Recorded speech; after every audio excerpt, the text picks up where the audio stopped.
दिखावे की दुनिया में दिखाते ही रह गए, जो सादगी में थे वो आगे निकल गए। दोस्तों, कहा जाता है कि पैसा अच्छे अच्छों को बदल देता है, क्योंकि पैसे में एक ऐसा नशा होता है जिससे बचना बहुत मुश्किल है।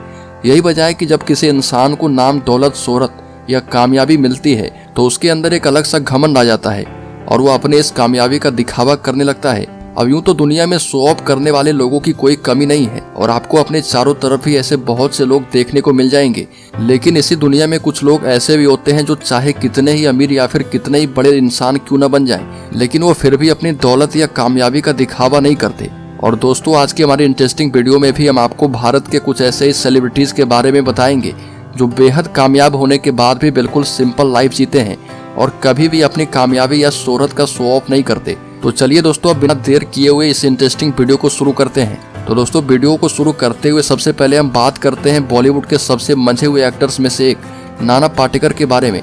अब हम आपको बता दें कि हमारे इस वीडियो में मौजूद बाकी सभी सेलिब्रिटीज के मुकाबले नाना पाटेकर सबसे ज्यादा स्पेशल हैं, क्योंकि वह जिस फील्ड से आते हैं वहाँ शो ऑफ करना लोगों के काम का हिस्सा होता है और ऐसे में उनका शो ऑफ ना करना वाकई में एक बहुत ही बड़ी बात है। वह इतने बड़े सेलिब्रिटी हैं और अगर वह चाहें तो बड़े आराम से एक लग्जरियस लाइफ जी सकते हैं, लेकिन फिर भी वह कभी भी शो ऑफ नहीं करते और हमेशा सिंपल लाइफ जीने में विश्वास रखते हैं। वैसे आपको यह बात जानकर हैरानी होगी कि इतने बड़े स्टार होने के बाद भी वह एक छोटे से 1 BHK अपार्टमेंट में अपनी मां के साथ रहते हैं। इसके अलावा जहां दूसरे सेलिब्रिटीज बड़ी बड़ी और लग्जरियस गाड़ियों में घूमना पसंद करते हैं, वही नाना आज भी अपनी महिंद्रा जीप की 1955 मॉडल को चलाते हुए नजर आते हैं। अब ऐसे में कुछ लोगों को तो लग रहा होगा कि नाना शायद कंजूस हैं, लेकिन असल में इन सभी चीजों को नाना फिजूल खर्ची मानते हैं और वो अपना पैसा गरीब और जरूरतमंद लोगों पर ज्यादा खर्च करना पसंद करते हैं। यहाँ तक कि उन्होंने यह भी कहा है कि उनकी मृत्यु के बाद उनकी कमाई का 90% हिस्सा गरीबों और आवश्यकतामंद में बांट दिया जाए। और इस बात से पता चलता है कि वह एक बड़े स्टार होने के बाद भी इतने डाउन टू अर्थ हैं। और दोस्तों, वीडियो में आगे बढ़ते हुए अब हम बात करते हैं हमारे देश के सबसे सम्मानित लोगों में गिने जाने वाले फॉर्मर चेयरमैन और टाटा सन्स रतन टाटा के बारे में, क्योंकि सिंप्लिसिटी की जब भी बात होगी उसमें रतन टाटा का नाम तो जरूरी शामिल किया जाएगा। वैसे यह बात तो आप में से लगभग सभी लोग जानते ही होंगे कि रतन टाटा भारत के आवश्यकतामंद लोगों की कितनी ज्यादा मदद करते हैं। असल में टाटा को यह सीख उनके परिवार से ही मिली है, क्योंकि शुरुआत से ही इस परिवार के लोग खुद से पहले देश और देश के नागरिकों की सहायता करते हुए नजर आए हैं। और इसका प्रूफ ये है कि टाटा ग्रुप कंपनी की 65% से भी ज्यादा शेयर होल्डिंग उनके द्वारा गरीब और आवश्यकतामंद लोगों की मदद के लिए बनाई गई चैरिटेबल संस्थाओं के पास है। यानी कि इसका मतलब यह हुआ कि टाटा कंपनी जितना भी प्रॉफिट कमाती है उसका सबसे बड़ा हिस्सा भारत के लोगों की मदद के लिए ही जाता है। और इतना ही नहीं, इसके अलावा भी रतन टाटा अपने पर्सनल हिस्से में से भी समय समय पर करोड़ों रुपए दान करते आए हैं। और भारत के लोगों पर जब भी कोई मुसीबत या परेशानी आती है तो रतन टाटा ही वह व्यक्ति हैं जो कि सरकार से पहले भी उन लोगों की मदद के लिए सामने आ जाते हैं। अब रतन टाटा भले ही पैसों के हिसाब से भारत के सबसे अमीर व्यक्ति ना हो, लेकिन दिल के मामले में वह भारत ही नहीं बल्कि पूरी दुनिया में सबसे अमीर इंसान है। खैर दोस्तों, वीडियो में आगे बढ़ते हुए अब हम बात करते हैं दुनिया की सबसे बड़ी कंपनियों में से एक गूगल के CEO सुंदर पिचाई के बारे में। अब ये बात तो आप सभी लोग जानते होंगे कि सुंदर पिचाई को इस समय दुनिया के सबसे कामयाब CEO में शुमार किया जाता है। वैसे आज भले ही वह कामयाबी की बुलंदियों पर है, लेकिन फिर भी वो अपनी पुरानी लाइफ के बारे में कभी भी नहीं बोलते और हमेशा दुनिया की चकाचौंध से दूर एक सिंपल लाइफ जीना पसंद करते हैं। दरअसल सुंदर पिचाई का जन्म 1972 में तमिलनाडु के चेन्नई शहर में हुआ था और उनका शुरुआती जीवन चेन्नई शहर के अशोक नगर इलाके की एक 2 रूम की अपार्टमेंट में बीता था। हालांकि आज की अगर बात करें तो टाइम्स नाउ की एक रिपोर्ट के मुताबिक 2024 में सुंदर पिचाई की एक दिन की कमाई 5,87,00,000 रुपए है, जो कि एक बेहद ही चौंकाने वाला आंकड़ा है।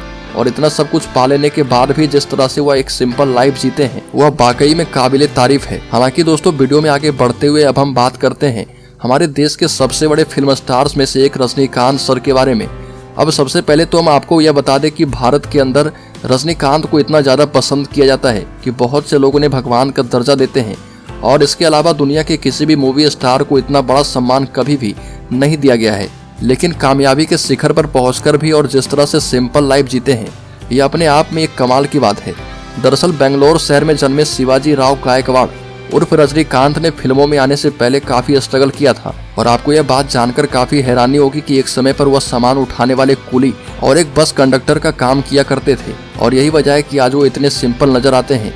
रजनीकांत दुनिया के अकेले ऐसे फिल्म स्टार हैं जो अपनी फिल्म फ्लॉप हो जाने पर डिस्ट्रीब्यूटर्स को हुए नुकसान के पैसे अपनी जेब से भरते हैं।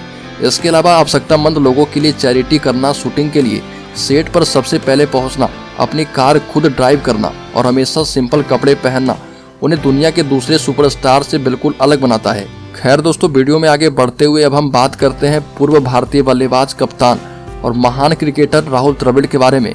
वैसे दुनिया में क्रिकेट को पसंद करने वाला शायद ही कोई ऐसा इंसान होगा जो कि राहुल द्रविड़ के बारे में ना जानता हो, क्योंकि एक समय पर वह भारतीय टीम की रीढ़ की हड्डी माने जाते थे। अब हम सभी या तो जानते हैं कि वह कितने कामयाब और कितने बड़े दर्जे के क्रिकेटर रहे, लेकिन इतनी कामयाबी और शोहरत भी उनकी सिंप्लिसिटी पर हावी नहीं हो पाई, क्योंकि जहां दूसरे क्रिकेटर्स आए दिन नए नए विवादों में पड़ते रहते हैं, वहीं द्रविड़ एक ऐसे खिलाड़ी थे जो अपने पूरे क्रिकेट करियर में कभी भी किसी विवाद में नहीं पड़े। और यही वजह है कि उन्हें सिर्फ भारतीय क्रिकेट में ही नहीं बल्कि पूरे वर्ल्ड क्रिकेट के इतिहास में सबसे कूल माइंडेड क्रिकेटर में शुमार किया जाता है। और दोस्तों, द्रविड़ हमेशा से ही अपने फैंस का सम्मान करते हुए आए हैं और मौका मिलने पर वो पर्सनली मिलने के लिए पहुंच जाते हैं। इसके अलावा उनका प्लेन की इकोनॉमिक क्लास में सफर करना, बेंगलोर शहर की लोकल ट्रांसपोर्ट में घूमना और टैलेंटेड क्रिकेटर्स को आगे बढ़ाने में मदद करना उन्हें एक महान क्रिकेटर के साथ ही एक अच्छा इंसान भी बनाता है। हालांकि दोस्तों, वीडियो में आगे बढ़ते हुए चलिए अब हम बात करते हैं हमारे भारत के पूर्व राष्ट्रपति और महान वैज्ञानिक डॉक्टर एपीजे अब्दुल कलाम जी के बारे में, क्योंकि ऐसा मुमकिन ही नहीं है कि उनके बिना हमारी आज की यह लिस्ट पूरी हो जाए। दरअसल अब्दुल कलाम जी भारत के एक ऐसे राष्ट्रपति थे जिन्हें देश का हर एक नागरिक प्यार करता था, क्योंकि राष्ट्रपति बनने से पहले उन्होंने अपने जीवन के 40 साल DRDO और इसरो में काम करते हुए बिताए और बैलिस्टिक मिसाइल के डेवलपमेंट के लिए किए गए काम की वजह से उनका नाम the missile man of India पड़ गया था। पर अपने जीवन में इतना कामयाब होने के बाद भी वो हमेशा एक सिंपल लाइफ जीना प्रीफर करते थे। खैर दोस्तों, वीडियो में आगे बढ़ते हुए अब हम बात करते हैं भारत के बिजनेस टाइकून कहे जाने वाले विप्रो कंपनी के पूर्व चेयरमैन अजीम प्रेमजी के बारे में। अब सबसे पहले तो आपको यह बता दें कि अजीम प्रेमजी एक बड़े बिजनेस टाइकून होने के साथ ही अपने सादगी भरे जीवन के लिए भी जाने जाते हैं। अब यूं तो वो हमेशा ही भारत के 10 सबसे अमीर व्यक्तियों की लिस्ट में शामिल रहते हैं, लेकिन आपको यह बात जानकर काफी हैरानी होगी कि जो इस समय उनकी नेट वर्थ है उससे वो 4 गुना ज्यादा संपत्ति पहले ही दान कर चुके हैं। जी हाँ दोस्तों, रतन टाटा की तरह ही अजीम प्रेमजी भी अपने बड़े बड़े डोनेशंस करने के लिए जाने जाते हैं और साल 2024 में उनके द्वारा की गई डोनेशंस का अगर हिसाब लगाया जाए तो इस साल उनके डोनेशंस 22 करोड़ रुपए प्रतिदिन निकलकर सामने आ चुके हैं और ये वाकई में बेहद चौंकाने वाला आंकड़ा है। दरअसल अजीम प्रेमजी उन लोगों में से एक हैं जो भारतीय लोगों पर कोई मुसीबत आने पर उनकी मदद के लिए सबसे पहले सामने आते हैं और उनकी यही चीजें उन्हें एक बड़ा बिजनेसमैन होने के साथ ही साथ एक महान इंसान भी बनाती है और वह भी अपनी लाइफ को बिल्कुल आम लोगों की तरह जीना पसंद करते हैं। तो दोस्तों, ये थे कुछ ऐसे भारतीय लोग जो कि अमीर होने के बावजूद भी डाउन टू अर्थ हैं। बाकी आपके हिसाब से अगर लिस्ट में कोई रह गया तो हमें कमेंट करके बताना नहीं भूलिएगा और वीडियो पसंद आई तो इसे लाइक करके चैनल को सब्सक्राइब जरूर कर लीजिएगा। साथ ही साथ बेल आइकॉन दबाना बिल्कुल नहीं भूलना है।